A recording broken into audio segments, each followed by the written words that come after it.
நீர்கொழும்பு சிறைச்சாலையில் இருந்து ஏனைய சிறைச்சாலைகளுக்கு மாற்றப்பட்ட கைதிகள் மீது தாக்குதல்கள் நடைபெற்றிருப்பதாக தகவல் ஒன்று வெளியாகி இருக்கிறது.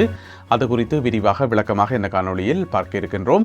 அதேவேளையில் நீர்கொழும்பு சிறைச்சாலையில் இடம்பெற்ற 2 நாள் தாக்குதல் சம்பவங்கள் தொடர்பாக இன்னும் சில புதிய தகவல்களும் புதிய புள்ளி விவரங்களும் வெளியாகியுள்ளன. அவற்றினுடைய ஒரு தொகுப்பையும் இந்த காணொளியில் பார்க்க இருக்கின்றோம். தமிழடியான் சொந்தங்கள் அனைவருக்கும் வணக்கம். ஜூலை மாதம் 8ஆம் தேதி 2026ஆம் ஆண்டு புதன்கிழமை. வாருங்கள் காணொளிக்குள் போகலாம். நீர்கொழும்பு சிறைச்சாலையில் 2 நாட்கள் கடுமையான கலவரங்கள் நடந்ததன் காரணமாக அங்கிருந்து 1000க்கும் அதிகமான கைதிகள் நாட்டினுடைய ஒவ்வொரு சிறைச்சாலைகளுக்கு மாற்றப்பட்டது உங்களுக்கு தெரியும். நிறைய பேர் நிறைய சிறைச்சாலைகளுக்கு, அதில் பார்த்தீங்கன்னு சொன்னால் யாழ்ப்பாண சிறைச்சாலைக்கும் கூட 60 பேர் கொண்டு வரப்பட்டிருந்தார்கள். மட்டக்களப்பு சிறைச்சாலைக்கு 60 பேர் கொண்டு போகப்பட்டிருந்தார்கள். அதே போல் கண்டி, புலனறுவை, அனுராதபுரம் என்று சொல்லி நாட்டில் இருக்கக்கூடிய சகல சிறைச்சாலைகளுக்கும் கைதிகள் பிரித்து அனுப்பப்படுகின்றார்கள். அதிலேயும் ஒரு மிக முக்கியமான ஒரு நபர், சுரேஷ் என்று சொல்லப்படுற நபர், இந்த 2 நாட்கள் இடம்பெற்ற கலவரத்துக்கு அவர்தான் மூல காரணம். அவருடைய திட்டமிடல் மற்றும் வழிநடத்தலில் நடைபெற்ற கலவரங்கள்லாம் இது என்று சொல்லப்படுகிறது. சுரேஷ் என்று சொல்லப்படுற நபர், அதாவது கெஹல் பத்ர பத்மையினுடைய மிக நெருக்கமான ஒரு சகா என்று சொல்லி அவர் பூசா சிறைச்சாலைக்கு மாற்றப்பட்டிருப்பதாக சொல்லப்படுகிறது.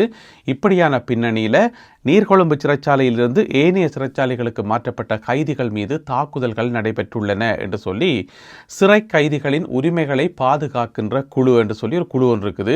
அதாவது சிபிஆர்பி என்று சொல்றது இந்த குழு. அவர்கள் நேற்று வெளியிட்டுள்ள ஒரு அவசர அறிக்கையில் இந்த விஷயம் சொல்லப்பட்டிருக்கிறது. அதாவது அங்குனு கொல பெலச என்று சொல்லப்படுற இடத்துல ஒரு சிறைச்சாலை இருக்குதானே, அந்த சிறைச்சாலைக்கு மாற்றப்பட்ட சில கைதிகள் மேல தாக்குதல் நடைபெற்று அங்கே ஏற்கனவே இருக்கக்கூடிய கைதிகள் தாக்குதல் நடத்தி அதில் ஒரு சில கைதிகளுக்கு கால்கள் முறிக்கப்பட்டுள்ளன என்று சொல்லியும் முதுகு போன்ற இடங்களில் கடுமையான காயங்கள் ஏற்பட்டுள்ளன என்று சொல்லியும் இந்த சிறை கைதிகளின் உரிமைகளை பாதுகாக்கும் குழு வெளியிட்டுள்ள அவசர அறிக்கையில் சொல்லப்பட்டிருக்கிறது. எனவே என்ன பிரச்சனை என்று சொன்னால், ஏற்கனவே எல்லா சிறைச்சாலைகளும் நிரம்பி வழியுது. ஒரு சிறைச்சாலைக்குள்ளேயும் இடமே இல்லை. அங்கங்கே பலத்த கஷ்டத்தின் மத்தியில் தான் கைதிகள் இருக்கணும்.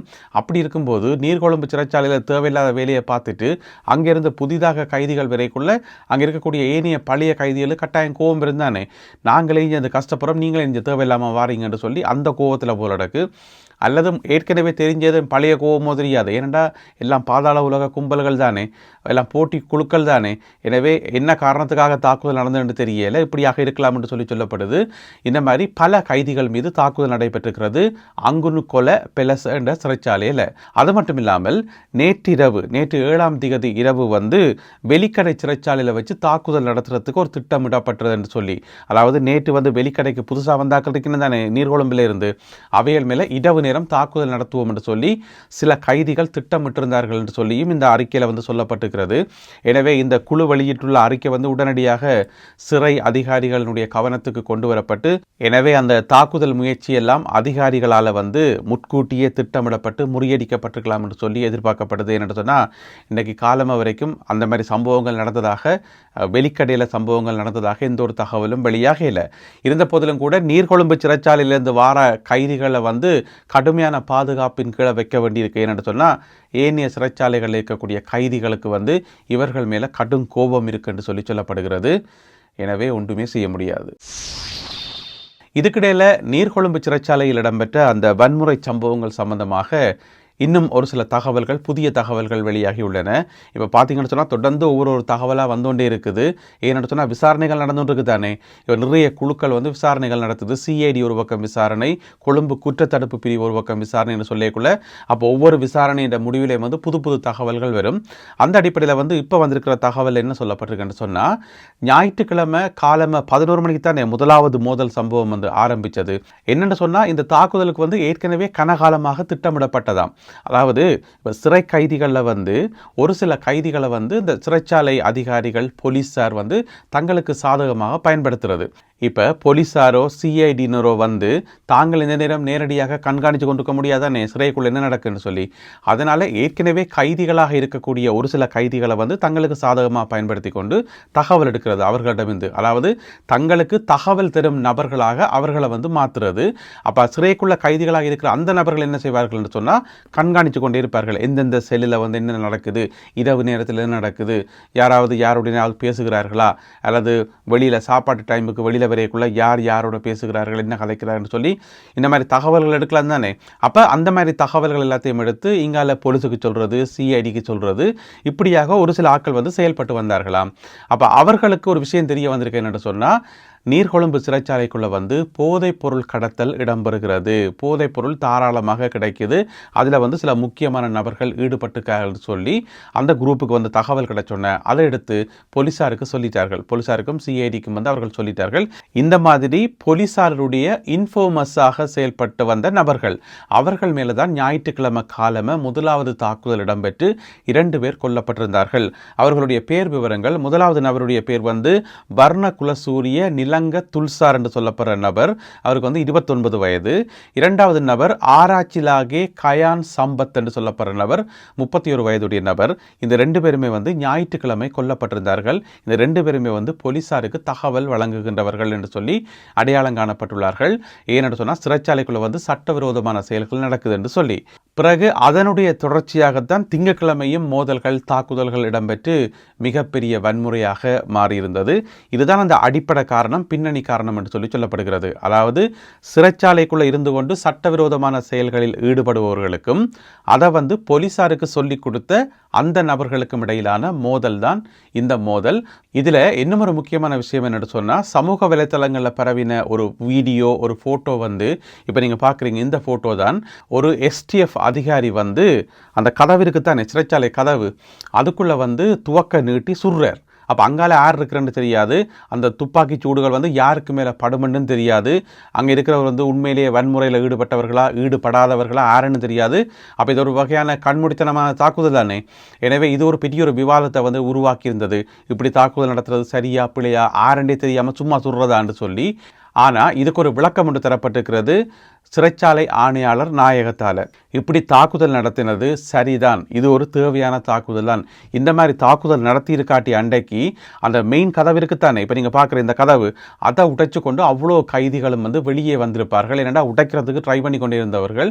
எனவே அவர்களை உடைக்க விடாமல் தடுக்கிறதுக்கு தான் இப்படியான ஒரு தாக்குதல் வந்து நடத்தப்பட்டது, இந்த ஓட்டைகளால் வந்து சுடப்பட்டது என்று சொல்லி பிரதி சிறைச்சாலை ஆணையாளர் நாயகம் வந்து ஒரு விளக்கம் என்று சொல்லியிருக்கார்.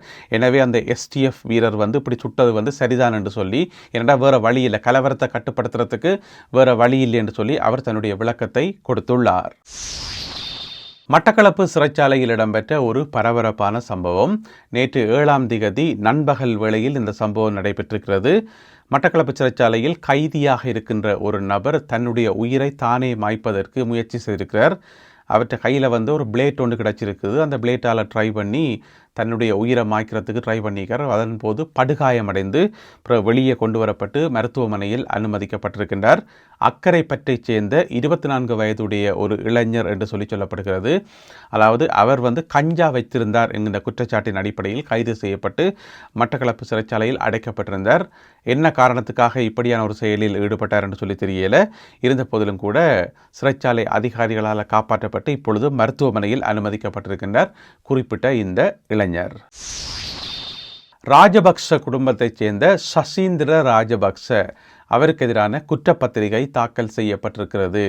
அதாவது வந்து இந்த அறகலைய போராட்டத்தால் வந்து பாதிக்கப்பட்டோர் என்று சொல்லி, சொத்துக்களை இழந்தோர், வீடு பாதிக்கப்பட்டோர் என்று சொல்லி, வாகனங்கள் சேதமானோர் என்று சொல்லி கொஞ்சம் பேருக்கு ரணில் விக்ரமசிங்க காலத்தில் வந்து இழப்பீடு கொடுக்கப்பட்டது தானே. இழப்பீடுன்னு சொன்னால் கொஞ்சம் நெஞ்சம் இல்லை, பல மில்லியன் கணக்கான காசு வந்து அள்ளி அள்ளி கொடுக்கப்பட்டது எல்லாருக்கும். ஏன்னா எல்லாருக்கும் நஷ்டமாம்னு சொல்லி. அப்போ சசீந்திர ராஜபக்சவுக்கு ஒரு பாதிப்புமே இல்லை. இருந்தாலும் அங்கே இருக்கக்கூடிய அதிகாரிகளை வந்து மிரட்டி வெருட்டி, நான் யார் தெரியுமா, நான் ராஜபக்ச குடும்பத்தை சேர்ந்த நான் என்று சொல்லி எல்லாம் மிரட்டி இவரும் எக்கச்சக்கமான காசை வந்து சுருட்டிக்கார், தனக்கும் வந்து நஷ்டம் ஏற்பட்டு என்று சொல்லி. அப்போ அது சம்பந்தமான வழக்கு விசாரணைகள் இப்போ கொஞ்ச காலமாகவே நடந்து வந்தது. இப்போ பார்த்தீங்கன்னு சொன்னால் லஞ்ச ஊழல் ஆணைக்குழு சசீந்திர ராஜபக்சவுக்கு எதிராக குற்றப்பத்திரிகை தாக்கல் செய்திருக்கிறது. இப்பொழுது அவர் பிணையில் விடுவிக்கப்பட்டிருக்கிறார். இந்த கேஸில் வந்து அவர் மட்டுமில்லாமல் அவரோடு சேர்ந்த இன்னும் 2 பேரும் சம்பந்தப்படுகிறார்கள். அவர்களுக்கும் இப்பொழுது நீதிமன்றம் பிணை கொடுத்திருக்கிறது. எனவே விசாரணைகள் தொடர்ந்து இடம்பெற்று வருகின்றன. அடுத்ததாக இன்றைய கருத்தோவியம். இந்த கருத்தோவியம் வந்து ஒரு சிங்கள பேப்பரில் வந்தது.